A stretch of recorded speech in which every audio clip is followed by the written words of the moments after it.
Hey y'all, I'm Jen Horonjeff, founder of Savvy Cooperative, and I'm thrilled to be here on the Offscript Media Network to talk to you about a dirty little word, non-compliant. Because patients are labeled non-compliant all the time, but more often than not, it's because the system hasn't been designed in a way that works for them. I truly believe that patients have the power to influence the future of healthcare. So join me as we take on healthcare and challenge the status quo, because sometimes non-compliance is what moves the needle.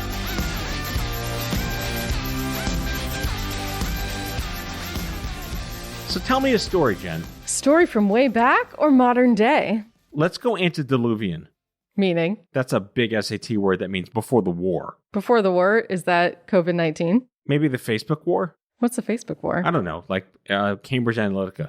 No, tell me a story that, as evolved as we'd like to think we are in 2020, is incomprehensible that this still happened. I don't even know what you're setting me up for. Well, all right, may I tell you a story? Sure.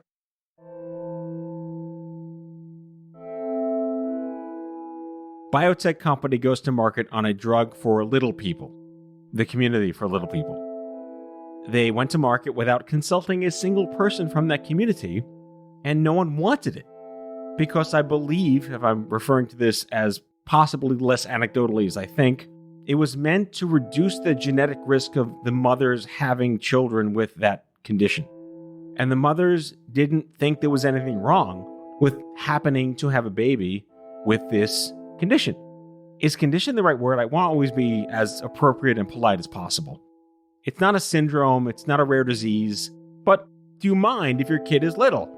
No, I don't. It's whatever. It's up to the will of the universe for this to be. I don't want to have a designer baby because I will love this child no matter what that is. So this notion of, and this was 2 years ago, going to market for a product for a community in the rare disease, rare condition space that doesn't want it. Jerry Seinfeld used to say, like, who were the ad wizards that came up with this idea, right? Why is this still a thing?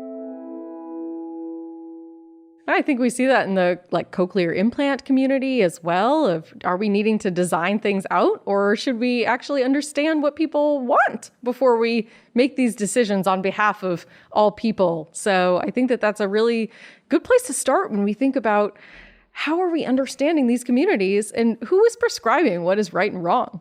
Right, but everything you're saying just makes sense. So stop making sense. And put yourself in the mindset of this company or company X of note. Wherein lies the rub that this doesn't occur to them? I expect a real answer that solves all the problems at once. They just don't understand the community and what they want. And I think that we see this across all conditions. And for me, as a child living with juvenile idiopathic arthritis, Gesundheit. It's a mouthful of awesomeness. And I think that that's one of those things that, even when people talk about how their condition doesn't define them, and I'm more than happy for people to say that and to own that. But for me personally, my condition does define me, but in a good way. It's afforded me opportunities, but it's also made it so that my life was very different from my peers. And I was told as a child, don't do anything. You shouldn't move. You shouldn't play sports. You shouldn't run around with your friends. No one's put Jen in the corner. Yeah, I mean, this was a whole baby in the corner scenario. And it was well-meaning physicians. They just didn't have the same information that, of course, we have today in modern day. This was early 80s. But back then, it was really trying to just preserve, but not understanding what I wanted as a child or my parents wanted for me. And so, thus started my journey of non-compliance and trying to figure out how to create a life and a world that was going to open doors for me as opposed to close them. So the moral is never tell anyone they can't do something. Or never tell Jen she can't do something. Because then I'll do it. This is something my team jokes about with me, that if they really want me to do something, they'll just jokingly tell me, oh, Jen, we don't think that you could possibly get this report done in time. So are you ahead of or behind the curve on reverse psychology?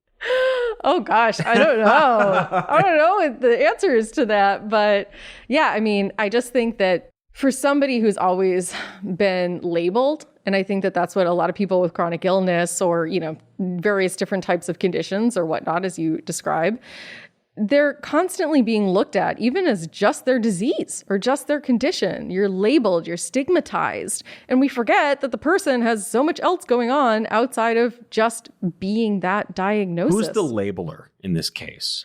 Gosh, there's a lot of labelers. I think part of it is the medical system that, what we live in over here in the United States is more of a medical model towards looking at people and health. And so they're taught about diseases and not so much around sort of, I'm going to nerd out here, this is academic Jen, sort of that biopsychosocial approach to Gesundheit again. Health, exactly. There are different ways that we need to be thinking about what does it mean to be healthy and happy, and that includes understanding things outside of just a clinical diagnosis.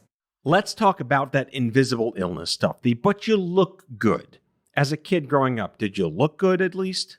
Did anyone know you were going through this crap? Well, look, I never did glamour shots, but I like to think that I looked good. And it was super challenging because outside of when, my ankle or knee were flaring, I looked pretty healthy, no limp all the time, but sometimes. And it was really challenging for me to also be able to convey to my friends and to my teachers and whatnot what was going on, because especially with something like arthritis, that traditionally in the mindset of most people is something that affects older adults. And so somebody who was diagnosed essentially in infancy, people couldn't conceive of that and thought I was making it up.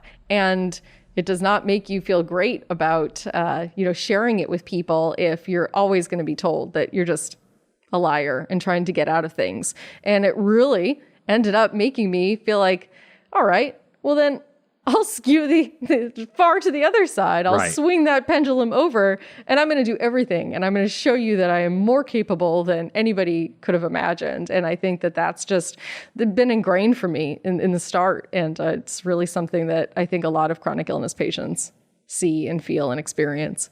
Is it fair to say that it's unfortunate you have to go through this shit to grow up and feel better about yourself and take confidence in that, as opposed to people who don't go through shit happens? Oh, gosh. I mean, and kind of think they're sailing through life? Look, I'm not going to editorialize on the experiences of people that I don't know their circumstance, but I think in some ways... That's being very compliant, by the way. That is not a non-compliant response. I feel that for me personally, it made me mature very quickly in certain areas. And in some ways, I'm a late bloomer in other spaces. And I think that that's just sort of my personal journey. And I'll keep being that squeaky wheel, trying to make people see that there are other experiences that they just are not attuned to. So the idea is the squeaky wheel gets the oil. But my uncle is like, oh, well, the squeaky wheel gets replaced too.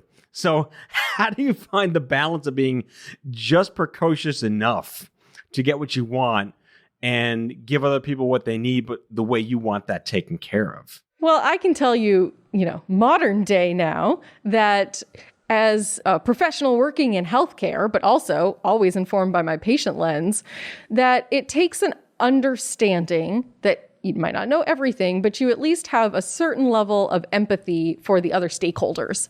And if one can start to try to understand what the goals and priorities of, say, a pharma company or a health system or an insurance company are, you start to understand what they need, which is both understanding the patient perspective, but then also what is their bottom line? And since I truly believe that understanding the patient experience will help further a company's bottom line, it's creating that tension and helping them see that if they don't do the work, if they don't understand what patients are really going through, that they're going to be in trouble. And so I think that that's what being provocative enough to help them feel uncomfortable about doing business without working with patients.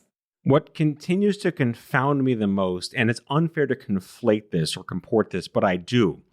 Let's look at the retail universe. Let's look at the automotive industry, for example. They know down to the stitching on the steering wheel what the customer experience is going to be before they even render the car on a computer. They are so consciously aware that the end user is going to go through this, the entire purchase process, the website process, the marketing. They know exactly. So that one person goes into that one dealership, buys the car they want, and they have the experience that's been planned for them for 5 years of development. Why is it not that simple? I say this with a wink and a nod in the pharmaceutical industry. Well, let's be clear that a normal consumer industry is very different than something like healthcare because, let's just face it, there are many more stakeholders involved in the healthcare system. If you were buying a car, you would go look at the car, you would pay for the car, and you would drive the car, presumably. But in healthcare, you have somebody else who's making it, who's prescribing it, who's paying for it, and then there's this lowly patient that is expected to use it.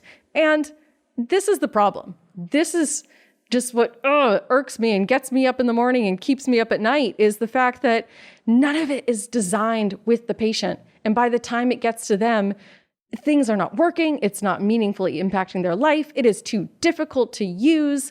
And then we say, oh, patient, you are non-compliant. We slap them with that label when truthfully, it's not their fault. Everything else leading up to that moment of non-compliance is the issue. So it goes back to all the people that have not done the work to understand how this product or service can actually impact a patient's life. If they do that, they will then make the patient compliant. So are you laying claim to the fact that you are non-compliant by default because that's the way the healthcare system plans it to be? I'm non-compliant because I have lived a life that has forced me to find another way to live, because the universe that we live in is not set up for people with disabilities and has not been set up to understand the unique needs that I have as a patient. And so it is about just challenging the status quo to help them see that there is another way and that patients are powerful and that they should be consulted and asked what they want and what their experiences are so that we can improve things for them and with them. Final question. The word disability.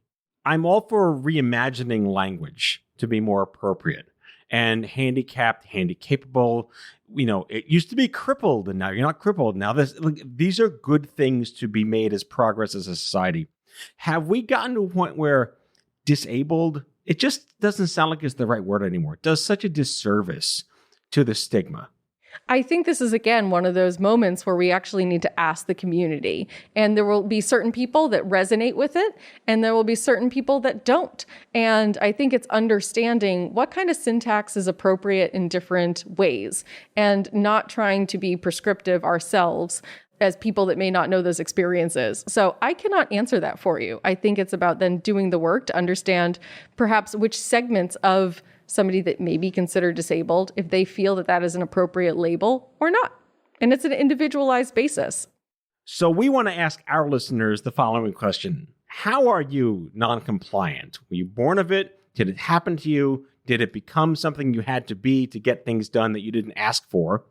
So please hashtag non-compliant on Twitter and tag me at Matthew Zachary and tag Jen at savvy_coop, SAVVY_COOP.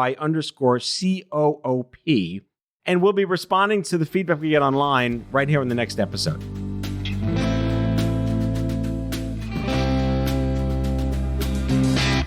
So,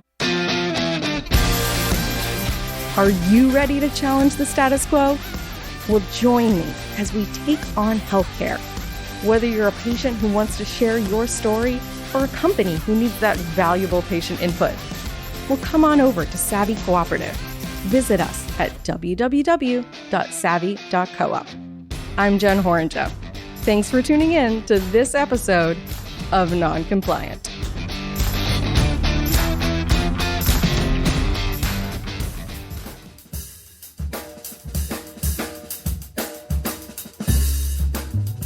That's all for today, folks. If you like the show, be sure to subscribe, leave a review, follow us on social, and tell all your friends to listen. Out of Patience with Matthew Zachary is a product of Offscript Media. Our executive producer is Matthew Zachary. Our senior producers are Jen Horonjeff and Andrew McDowell. Darren Tunn is our production intern. It is recorded, mixed, and edited by Matthew Zachary. Our theme music is by the Mike Van Allen Quintet and by Mara. For advertising and media inquiries, email media@offscript.com. Hit us up at contact@offscript.com to share comments, feedback, and make guest recommendations. For more information, visit offscript.com.